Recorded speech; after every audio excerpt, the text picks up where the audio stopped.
জলপাইগুড়িতে মানবিকতার উজ্জ্বল নজির গড়লেন আলিপুরদুয়ার জেলার কামাখ্যাগুড়ির বাসিন্দা দিবাকর পণ্ডিত।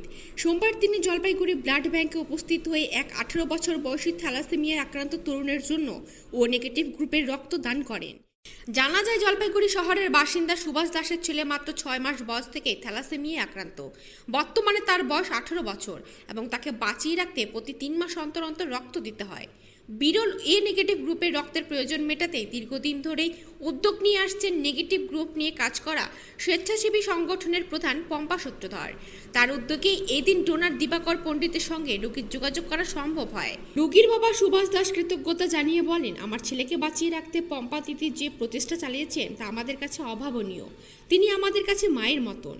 অন্যদিকে রক্তদাতা দিবাকর পণ্ডিত জানায়, খবর পেয়ে তিনি কামাখ্যাগুড়ি থেকে জলপাইগুড়িতে ছুটে আসেন। তিনি বলেন, নেগেটিভ গ্রুপের রক্ত খুবই বিরল। এর আগেও কয়েকবার রক্ত দিয়েছি। সমাজের মানুষ যদি এভাবে এগিয়ে আসেন তাহলে এই ধরনের রোগীদের বাঁচিয়ে রাখা অনেকটাই সহজ হবে। পম্পা সূত্রধর এদিন সকলের উদ্দেশ্যে গুরুত্বপূর্ণ বার্তা দিয়ে বলেন, বিয়ের আগে অন্তত এইচআইভি এবং থ্যালাসেমিয়া পরীক্ষা করা উচিত। এতে ভবিষ্যৎ প্রজন্মকে এই রোগ থেকে রক্ষা করা সম্ভব হবে বলে তিনি মনে করেন।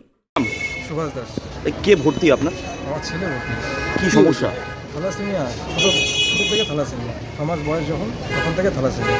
এখন কত বছর বয়স? এখন 18 হয়েছে। রক্তের প্রয়োজন? রক্তের প্রয়োজন। কি গ্রুপ? এ নেগেটিভ ব্লাড। এবার কীভাবে পেলেন রক্ত? এবারে দিদি আমাকে পম্পাদি সহযোগিতা করছে, কিন্তু এর আগেও আমাকে দীর্ঘদিন ধরে সহযোগিতা করে পম্পাদি আমাকে।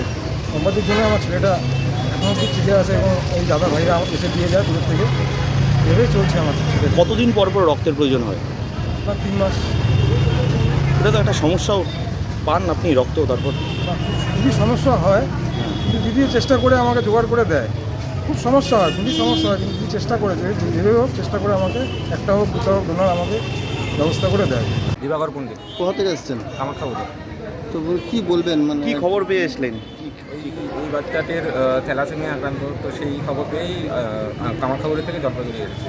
এর আগেও আপনার প্রথম যখন লেগেছিল তখনও খবর পেয়ে আমি কামাখ্যাগুড়ি থেকে সুদীপ্ত দত্ত নাম ছিল যে দাদা এসেছিল, ওই দাদা কামাখ্যাগুড়ি থেকে এখানে জলপাইগুড়ি এসে ব্লাড দিয়েছিল।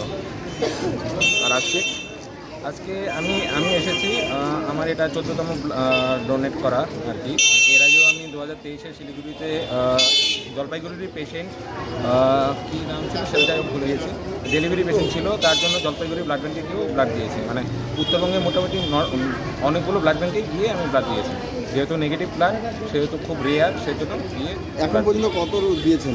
এটা আমার 14তম ব্লাড হবে। কেমন লাগে? বলছি পম্পাদি, কি খবর পেয়ে এগিয়ে এসলেন এবং কারা এলো আপনার ডাকে? আজকে আমাদের কাছে পেশেন্ট ছিল সুখদেব দাস। তা ওর বয়স এখন 18 বছর। তো আমি ওনাকে 5-6 বছর হয়ে গেল কন্টিনিউয়াসলি দাদা যখনই ব্লাড লাগে আমাকে ফোন করছে, আমি অ্যারেঞ্জ করার চেষ্টা করছি। আমাকে প্রায় 2-3 সপ্তাহ হলো আমরা খুঁজে দুজন ডোনার পেয়েছি, যেহেতু ওর হিমোগ্লোবিন লেভেল 5.1 এরকম রয়েছে। তো সেখান থেকে আমরা জানি যে 2টো ব্লাড লাগবে, আমরা 2জন ডোনারকে নিয়ে এসেছি। আজকে দিবাকর পণ্ডিত এসেছে কামাখ্যাগুড়ি থেকে, যে আমরা দুজন আমাদের নেগেটিভ ব্লাড গ্রুপটা চালাই। আর আমাদের রূপম ভাই এসছেন শিলিগুড়ি থেকে, তো সেও একজন মানে গৃহ শিক্ষক, তার অনেক স্টুডেন্টও আছে, সে জমিতে রক্তদান করেন এবং তার স্টুডেন্টদেরকে ক্যাম্পও করা। খুব ভালো লাগছে যে এরকম থ্যালাসেমিয়া পেশেন্ট, আজকে যেহেতু থ্যালাসেমিয়া মাস চলছে এটা, তো আমি বলবো প্রত্যেককে থ্যালাসেমিয়া যেই হারে বাড়ছে, তো আমরা যদি এইভাবে পেশেন্টদের পাশে না থাকি, বাচ্চাদের পাশে না থাকি, তাহলে খুব একটা বড় রক্ত সংকট চলছে, খুব আশঙ্কাজনক হয়ে দাঁড়িয়েছে। কি বার্তা দেবেন? দেখুন, আজকে আমি একটাই বার্তা দিতে চাই, আমরা সব আনন্দ ফুর্তি করি ঠিকই আছে, কিন্তু তার মাঝখানে আমরা বিয়ে যাদের হচ্ছে বিশেষ করে তাদের সবার আগে HIV test and thalassaemia test খুব ইমার্জেন্সি, এটা দরকার।